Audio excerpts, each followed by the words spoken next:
Sabrina Glevissig.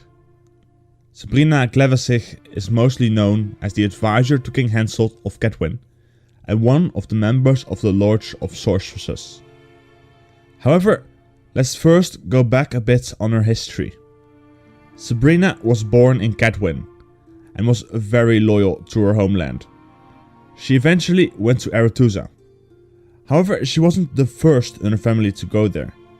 One of her ancestors, Jade, or Yada, or however she was called, Glevissig, was a famed graduate from the school, whose portrait still remained there after she had passed away. In Time of Contempt, Yennefer refers to Sabrina as a classmate, indicating that they could have studied at Aretuza at around the same time. However, later when talking to Philippa, she says that Sabrina is years older than her. Sabrina's story, after she studies and before the Time of Contempt, has some confliction between the games and the books. In The Witcher 1, there is a kind of DLC that focuses on Eskel's surprise child. Sabrina is there to get her and kill her, to research her about the Curse of the Black Sun, and to prevent her from taking a throne against the interests of Kaedwen. However, since this conflicts with the books, where it is said Geralt meets her for the first time at Thanedd, I'll not go further into this part. Sabrina was very loyal to her kingdom. She served her king for years. However, serving might not be the best word. She was so involved in ruling the kingdom of Kaedwen that she would smash her hand on the table and demand Henselt to shut up and listen to her. When Geralt and Sabrina were introduced to each other by Yennefer, Sabrina tried to seduce Geralt, but likely to try to annoy Yennefer or to try and break up their relationship. Yennefer at the time seemed to kind of try to test Geralt's faithfulness to her as well. Sabrina was described as wearing a breathtaking bodice weaved of a black chiffon which revealed everything that there was to reveal about her body. She also wore a carmine skirt with a silver belt along with a rose-shaped buckle. Her skirt kind of followed a modern trend of having a cut that reached up to the thigh. However, she took it a step further. Her cut reached up to the hip. When Yennefer looked away to greet someone else, Sabrina smiled at Geralt and joyously thrust out everything the black chiffon wasn't hiding. However, the material was kind of see-through, which led Geralt to trying to not stare at her breast. Yennefer noticed this and smiled, even though Geralt knew she was very angry. She quickly said her goodbyes to Sabrina and took Geralt away with her. This bit kind of shows more about the relationship between Sabrina and Yennefer, which seems like it's mostly based on kind of being rivals and opposites at the same time. They both studied at what is assumed to be the same time. However, Sabrina was more joyful in her behavior and less cold, as well as that she was heavily involved in politics and helping to rule a kingdom. Sabrina's toying with Geralt didn't stop there. Once Yennefer left him at the banquet table, Geralt could hear Sabrina and another sorceress talk to each other in elder speech about Geralt. He in turn focused his senses on hearing what they were saying. One thing that's kind of curious about this part is Sabrina calls Yennefer an old toad, and that Yennefer is older than she is. The question here is who is right. Is Sabrina older than Yennefer, or is Yennefer older than Sabrina? Most likely they are at around the same age, and just don't wish to mention it, since they never mention a specific age difference. They always say way older or years older, never really mentioning an actual year or time. The conversation between Sabrina and Marty Sollengren, with whom she was talking about Geralt, continued.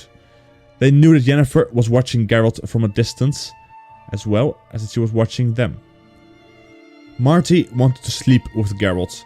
However, Sabrina told her that she shouldn't try to seduce Geralt, because it would be in bad taste. They, however, came to the conclusion that if Geralt were to approach them, that they would accept it in an instant. Even under some strange conditions, like lying on rocks or on a hedgehog. Dorogay of Vol went over to Geralt and talked to him about how to act around sorcerers and sorceresses, and to look at them because they liked to be looked at, which resulted in Geralt looking at Sabrina's breast. So, kind of typical Geralt, I guess.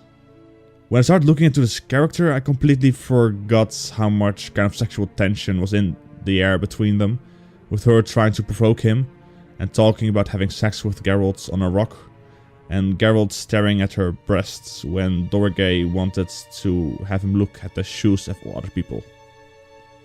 Around this moment, Philippa approached Geralt to talk to him, and they walked away together, which resulted in venomous looks from Sabrina and Marty, indicating that they thought Philippa had stolen the Witcher they wanted to have for themselves. However, soon everything went wrong, and the Thanedd coup took place. During the commotion, Geralt encountered Sabrina once more along Kiramet and Redcliffe. They were next to the dead body of Lydia van Bredenvoort, whose illusion had worn off and she looked nothing like she had looked while alive. This led to Sabrina keep insisting to cover her body up with something, most likely because she found her disgusting. During the coup, Philippa had handed out lists of traitors that were to be eliminated. The list of traitors in Kaedwen went to Sabrina. This wasn't all her involvement in the coup though. She stood firmly by Philippa's side during the fight between both sides in Garstang.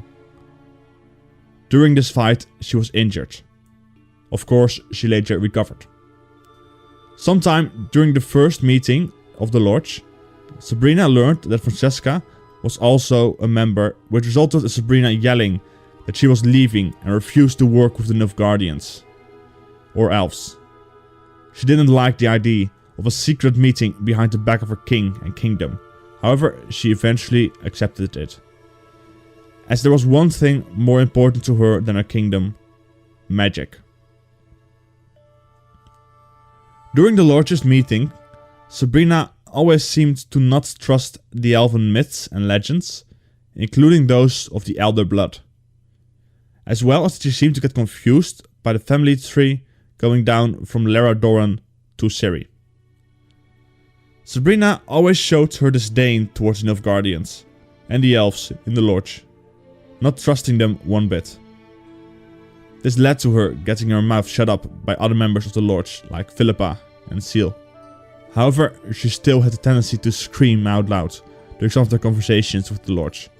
Like for example, this bit right after Yennefer teleported away with the help of Fringilla. "She will tell everything," Sabrina Glevissig shouted. "Everything about the Lodge. She will go right..." "Nonsense," Trismember got interrupted, looking at Francesca and Ida Amin. "Yennefer will not betray us. Nothing says that Yennefer fled in order to betray us." "Triss is right," Margarita, Lo and Teal supported. "I know why she ran away. Who she wanted to save. I saw them both. Her and Ciri. Together, I understand everything." "And I don't understand anything," Sabrina screamed out loud again. This once more showed a relationship between her and Yennefer, which once again supports the idea that Sabrina doesn't trust Yennefer, and she doesn't like her a bit. We don't hear from her again for some time, until right after Fringilla Vigo got the location of Vilgefort's hideout from Geralt. They however didn't know that Geralt had lied to her.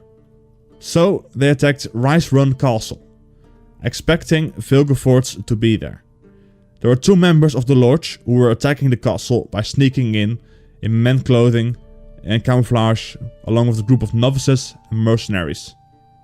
Kira Metz and Sabrina Glevissig. Kira wanted revenge for her broken ribs. Sabrina, on the other hand, just wanted the action.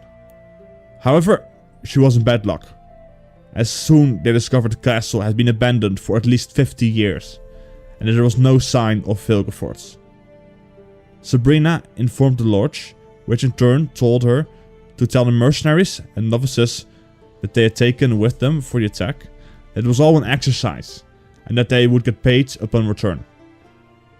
After Vilgefort had been killed by Geralt, they learned of what was his real hideout. And to try and save face, the Lords sent Kira, Triss and Sabrina to blow up Stygga castle. The explosion they caused could be heard in Mecht and seen in Metna and Geso. The seismic shock even reached as far as Oxenford. With the war coming to an end, there were peace negotiations. Among the discussed topics was Upper Aedirn. During the Second Northern War, Henselt had invaded Upper Aedirn because it was rich in resources, as well as they had a way to hide it, because he was fighting against Nilfgaard there. However, he refused to give the land back to Aedirn. Sabrina got mad about this, and swore to have Henselt leave the area in 10 days. She succeeded. However, this would eventually cost her her own life. During Ciri's first meeting with the Lords, Ciri wanted to go to Geralt in Rivia. However, the Lords didn't want to let her go so easily, so they voted. Sabrina was quick to oppose the idea of Ciri leaving, or how she said it, "I'm also against," Sabrina Glevissig announced. Also, as a matter of principle, the girl I like. I like her arrogance, I like her stubbornness. It is better than flabby softness. I have nothing against her pleading. I have no doubt that she would return. I respect her word. But the girl has dared to threaten, so let her know that threats are not to be tolerated. This concludes her role in the books. As for the games, I will only go over The Witcher 2, in which she was kind of important. Within a year after the war's end, Henselt was back at it again with trying to take Upper Aedirn. Sabrina wasn't happy about this, and she contacted the Lords about what to do about the situation. She eventually decided to summon Melgar's fire, to weaken both armies and stop Henselt for taking Upper Aedirn and disturbing the balances in the north. The Lords would support her and help her with this. However, in the case that she failed, she was on her own. She succeeded in stopping the battle. However, she couldn't escape the consequences.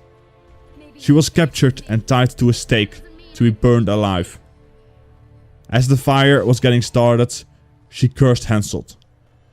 The red comet in the air during The Witcher 2 was meant to be the sign of his demise, as part of the curse Sabrina had cursed him with. Geralt has the option, if on Roach's path, to lift the curse on Henselt. As well that on both sides, Geralt has to lift the curse from the battlefield. The death of Sabrina, however, wasn't the end of her story.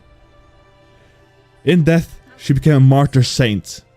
She even had her own cult, which left her offerings at her pyre, where she was burned. For she had managed to stop Henselt's march into Upper Aedirn. In death, she achieved greater esteem than she had when alive. And after all was done, her spirit finally found solace with the help of the Witcher she once tried to seduce. That was it for Sabrina Glevissig of Art Craig. What do you think about this character? Would you consider her to be good, neutral, or slightly evil? Suggestions for other characters are always appreciated. If you enjoyed the video, please like the video and subscribe if you are new. Till the next video. Bye.